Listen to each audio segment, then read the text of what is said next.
ये तेवर, ये शब्द और वीर रस की कविता पढ़ने का ये अंदाज ही मधुमिता शुक्ला की पहचान थी।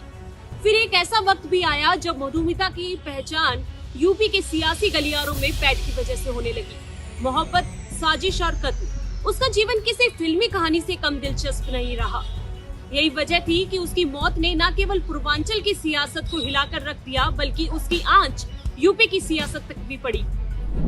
16-17 साल की उम्र से ही कवि सम्मेलनों में सक्रिय मधुमिता शुक्ला ने जल्द ही अपने इस अंदाज से एक मुकाम हासिल कर लिया था।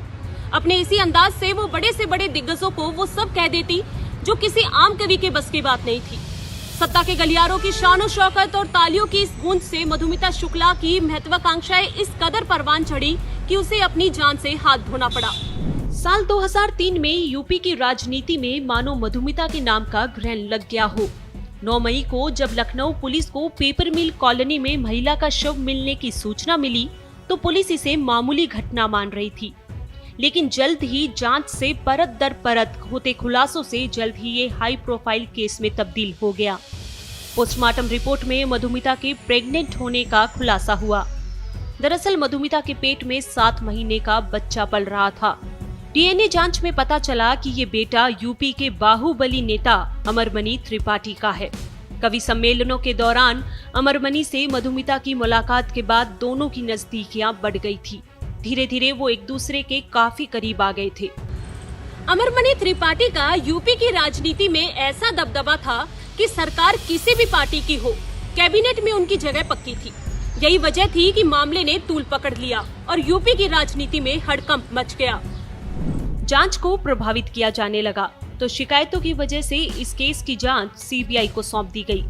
मामले की गहन जांच के बाद समाजवादी पार्टी नेता और मंत्री अमरमणि त्रिपाठी, उनकी बीवी मधुमणि और भतीजे रोहित चतुर्वेदी समेत शूटर संतोष राय और प्रकाश पांडे का नाम चार्जशीट में शामिल किया गया। मधुमिता के नौकर देशराज के बयान के मुताबिक संतोष राय और प्रकाश पांडे ने सुबह सुबह मधुमिता के घर पहुंचे थे। इस बीच वो चाय बनाने लगा, तभी उसे गोली चलने की आवाज आई। नौकर कमरे में पहुंचा तो देखा दोनों लोग गायब थे और बिस्तर पर मधुमिता की लाश पड़ी थी। जांच में सामने आया कि मधुमिता प्रेग्नेंट होने के साथ साथ 2 बार अबॉर्शन भी करा चुकी थी और अमरमणि पर शादी का दबाव डाल रही थी। ये बात अमरमणि की पत्नी मधुमणि त्रिपाठी को नागवार गुजरी। दरअसल अमरमणि के घर वालों को उनकी और मधुमिता के अवैध संबंधों की जानकारी थी। ऐसे में अमरमणि और उसकी पत्नी ने मधुमिता की हत्या की साजिश रची। हालांकि इन लोगों ने मधुमिता को समझाने की कोशिश भी की, लेकिन मधुमिता ने किसी की बात नहीं सुनी। ये केस बाद में उत्तराखंड स्थित देहरादून की अदालत में चला था। अदालत ने मुख्य आरोपी और षड्यंत्रकारी अमरमणि त्रिपाठी, उसकी बीवी मधुमणि त्रिपाठी, भतीजे रोहित चतुर्वेदी सहित 2 अन्य संतोष राय और प्रकाश पांडे को मुजरिम करार दिया। इन सभी को कोर्ट ने उम्र कैद की सजा सुनाई। अक्टूबर 2007 में नैनीताल हाई कोर्ट ने भी निचली कोर्ट के फैसले पर अपनी मुहर लगा दी।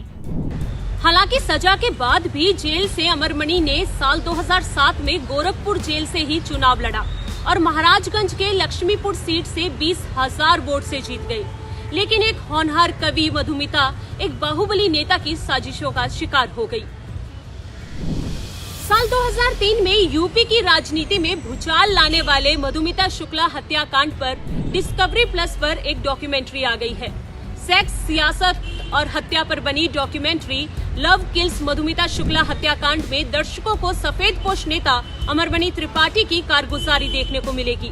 हत्याकांड में दोषी पाया गया अमरमणि उम्र कैद की सजा काट रहा है। 5 एपिसोड में बनी इस डॉक्यूमेंट्री में लोग देख सकेंगे कि कैसे अमरमणि ने अपने ओहदे का इस्तेमाल करते हुए एक उभरती हुई कवियत्री को कैसे अपना शिकार बनाया और अंत में उसकी हत्या करवा दी।